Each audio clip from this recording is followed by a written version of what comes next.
Hello everyone. आज के video में हम समझेंगे कि कैसे किसी फ्लावरिंग प्लांट या एंजियोस्पर्म प्लांट का जो फ्लोरल फार्मूला है या फ्लोरल डायग्राम है वो ड्रॉ किया जाता है। तो सबसे पहले इसे हम कहते हैं semi technical description of flowering plant. तो सबसे पहले इसके लिए हम फ्लोरल फार्मूला बनाने के लिए इसके सिंबल को समझेंगे। तो यहाँ पर मैंने कुछ सिंबल्स लिखे हैं। ये एक फ्लावर का डायग्राम है। ओके, तो यहाँ पर हम समझते हैं। सबसे पहले लेते हैं ब्रैक्ट कि अगर किसी फ्लावर के बेस पर अगर ग्रीन लीव्स हैं यहाँ पर, तो इसे हम ब्रैक्ट कहते हैं और ऐसे फ्लावर को ब्रैक्टेट कहते हैं। और ब्रैक्टेट के लिए सिंबल यूज करते हैं BR। अगर किसी फ्लावर के अंदर ब्रैक्ट नहीं है तो सिंबल आएगा EBR। फिर लेते हैं, इसे हम ई ब्रैक्टेट कहते हैं। फिर लेते हैं एक्टिनोमॉर्फिक। अगर कोई फ्लावर रेडियली सिमेट्रिक है, यदि कोई फ्लावर रेडियली सिमेट्रिक है तो उसे हम कहते हैं एक्टिनोमॉर्फिक। तो एक्टिनोमॉर्फिक के लिए ये सिंबल यूज करेंगे।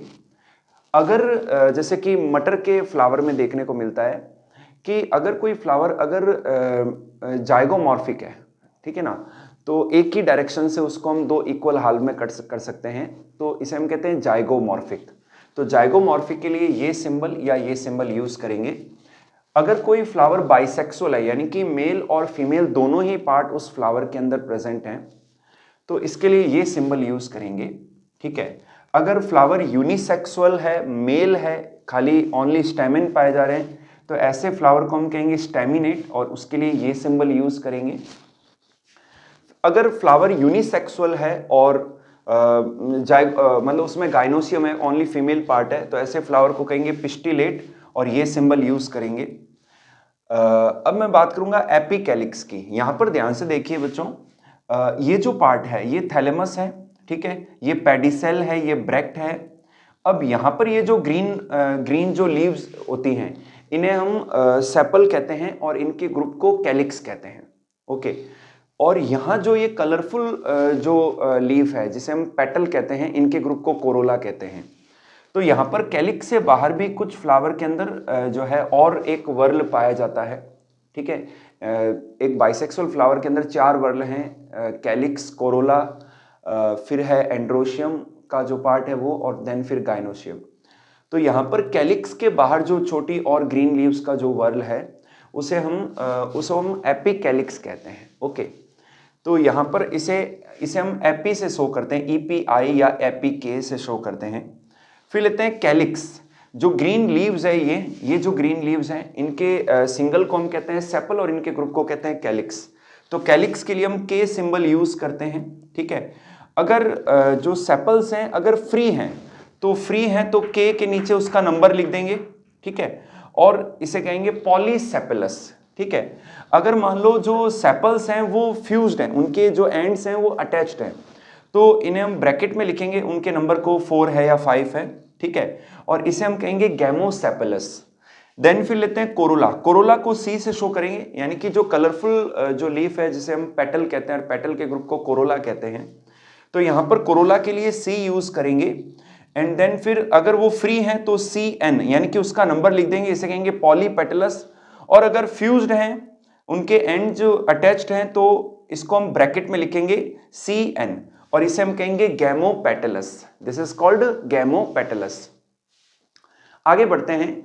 कुछ प्लांट्स के अंदर जैसे कि अनियन में देखने को मिलता है कि जो फ्लावर होते हैं उनमें सेपल और पेटल एक जैसे होते हैं, एक ही कलर के होते हैं, एक जैसे होते हैं, सिमिलर होते हैं।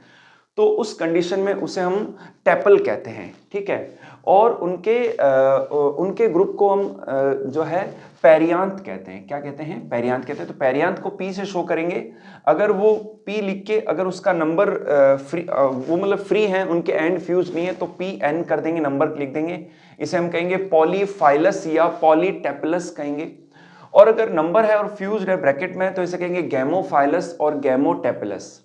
देन फिर लेते हैं एंड्रोशियम। एंड्रोशियम को A से शो करेंगे, A, और इसके नीचे नंबर लिख देंगे AN, इसे कहेंगे पॉलीएंड्रस। ओके। और अगर मान लो जो एंड्रोशियम है वो कनेक्टेड है, तो इसे हम ब्रैकेट में लिखेंगे और AN ब्रैकेट, और इसे कहेंगे कोहेजन कंडीशन, मतलब आपस में वो कनेक्टेड है। ठीक है। फिर लेते हैं गाइनोसियम। गाइनोसियम को G से शो करेंगे और गाइनोशियम में मान लो जितने भी कार्पेल हैं, ठीक है, उसका नंबर यहाँ लिख देंगे। अगर वो फ्री हैं तो इसे कहेंगे एपोकार्पस, और अगर वो अटैच्ड हैं, फ्यूज्ड हैं, तो इसे ब्रैकेट में लिखेंगे और इसे कहेंगे सिनकार्पस इस कंडीशन को, ठीक है। अब बात करते हैं ओवेरी की कंडीशन कैसी है। अगर फ्लावर के अंदर ओवेरी सुपीरियर है तो सुपीरियर को कहेंगे हाइपोगाइनस, इसके लिए सिंबल जी और अंडरलाइन कर देंगे हम, ठीक है। अगर मान लो ओवेरी इंफीरियर है, ठीक है, तो ओवेरी इंफीरियर है तो इस कंडीशन को कहते हैं एपिगाइनस और जी के ऊपर बार लगा देंगे, ठीक है। और अगर मान लो ओवेरी हाफ इंफीरियर है और हाफ सुपीरियर है तो इसे कहेंगे पेरीगाइनस कंडीशन और जी के यहां बार करेंगे, ठीक है। अब बात करते हैं अगर एंड्रोशियम का जो फिलामेंट होता है, जो स्टेमेन का, अगर वो पेटल से कनेक्टेड है तो इस कंडीशन को कहेंगे पेरियांथ से कनेक्टेड है, ठीक है, तो इस कंडीशन को कहेंगे एपीफाइलस और एपीटेपलस, ठीक है। और अगर मान लो पेटल से कनेक्टेड है तो इसे कहेंगे एपीपेटलस, ठीक है। तो अगर पेरियांथ से कनेक्टेड है तो एंड्रोशियम को यूं बार दिखा के कनेक्ट करके दिखाएंगे, और अगर मान लो पेटल से कनेक्टेड है तो ये बार यूं दिखाएंगे, ठीक है। और अगर गाइनोशियम और एंड्रोशियम आपस में फ्यूज्ड हैं तो इस सिंबल को यूं शो करेंगे, एंड्रोशियम गाइनोशियम, और ये कनेक्ट करके दिखाएंगे। तो ये जो सिंबल्स हैं, जब भी हम कभी किसी प्लांट फैमिली को डिस्क्राइब करते हैं तो उसके लिए हम floral formula and floral diagram लिखते हैं सिंबॉलिक फॉर्म में। तो फ्लोरल फार्मूला लिखते समय हमें ये सिंबल्स यूज करने होते हैं।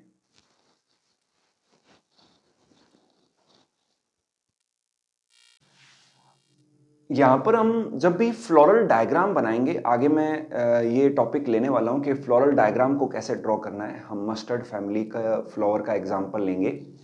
यहाँ पर कुछ सिंबल हैं, जैसे कि ब्रैक के लिए हमें फ्लोरल डायग्राम के नीचे ये सिंबल यूज़ करना है। कैलिक्स बनाते समय हमें जब सेपल्स बनाना हो तो हम सिंबल ये यूज़ करेंगे, और कोरोला में ये सिंबल यूज़ करेंगे, ओके। और इसी तरीके से एंड्रोशियम के लिए ये सिंबल यूज़ करेंगे। अच्छा, फ्लोरल डायग्राम जब भी हम बनाएंगे तो हम मदर एक्सिस उसके ऊपर शो करेंगे, डार्क सर्कल करके मदर एक्सिस को शो करेंगे, ओके। अब हम डिस्कस करेंगे कैसे एक फ्लोरल डायग्राम को ड्रॉ किया जाता है, okay. So here we will take the example of mustard family, okay. हम मस्टर्ड फैमिली यानी कि सरसों फैमिली के बारे में उसके फ्लोरल डायग्राम को कैसे बनाते हैं या फ्लोरल फार्मूला कैसे लिखते हैं उसके बारे में डिस्कस करेंगे। तो यहाँ पर जो फैमिली क्रूसीफेरी है, इसे हम ब्रेसिकेसी भी कहते हैं, और ये मस्टर्ड फैमिली है। और थोड़ा सा क्लासिफिकेशन इसका देख लेते हैं कि इसकी जो क्लास है वो डाइकोटिलिडनी है, सब क्लास पॉलीपिटेली है, सीरीज थैलेमीफ्लोरी है, ऑर्डर पैराइटेल्स है, फैमिली ब्रेसिकेसी है, जीनस ब्रेसिका, स्पीसीज कैम्पेस्ट्रीज। यहाँ पर जो फ्लोरल फार्मूला है वो हम देख लेते हैं कि या तो EBR, ठीक है, मैंने एक एग्जांपल दिया है यहाँ पर, जैसे फ्लोरल फार्मूला देख लेते हैं, जैसे कि EBR, ई ब्रैक्टेट, एक्टिनोमॉर्फिक, बाइसेक्सुअल, कैलिक्स यहाँ पर 2 + 2 4 हैं, 2 + 2 के अरेंजमेंट में 4 हैं, कोरोला 4 हैं, एंड्रोशियम 6 हैं 2 + 4 के फॉर्मेट में, गाइनोशियम 2 है, फ्यूज्ड है एंड हाइपोगाइनस है। इस फॉर्मूले को हम यूं भी लिख सकते हैं, actinomorphic, bisexual, K 2 + 2, Corolla 4, androecium 2 + 4, gynoecium 2, fused, hypogynous. अब यहां पर हम फ्लोरल डायग्राम को समझेंगे कि ये जो सबसे ऊपर का जो सिंबल है ये मदर एक्सिस को शो कर रहा है, 1 और 2, 1 और 2, ये जो 4 है 2 + 2, ये क्या है, कैलिक्स हैं, ओके, सेपल्स हैं 2 + 2 के अरेंजमेंट में, इसे हम कैलिक्स कहेंगे और K से शो करेंगे। फिर बात करते हैं कोरोला की, ये 4 हैं तो 1 2 3 एंड 4, ठीक है। फिर एंड्रोशियम की बात करेंगे, ये 2 + 4 हैं तो 1 एंड 2, 2 + 2 4, ओके। तो A + 2 के 2 + 4 के फॉर्मेट में है एंड्रोशियम। देन गाइनोशियम की बात करेंगे तो 2 है, फ्यूज्ड है, हाइपोगाइनस है, यानी कि गाइनोशियम में 2 कार्पेल हैं और ये फ्यूज्ड है, हाइपोगाइनस है। और यहाँ पर जो प्लेसेंटेशन है सरसों फैमिली में, मस्टर्ड फैमिली में, तो इनके फ्लावर के अंदर जो प्लेसेंटेशन है वो पैराइटल है, ओके। तो कुछ इस तरीके से जो है फ्लोरल फॉर्मूला लिखा जाता है और फ्लोरल डायग्राम ड्रॉ किया जाता है। और किसी भी प्लांट फैमिली को जब हम एक्सप्रेस करते हैं या प्लांट को टेक्निकली सेमी टेक्निकली हमें अगर रिप्रेजेंट करना है तो फ्लोरल फॉर्मूले या फ्लोरल डायग्राम को ड्रॉ करके हम बता सकते हैं। Thank you.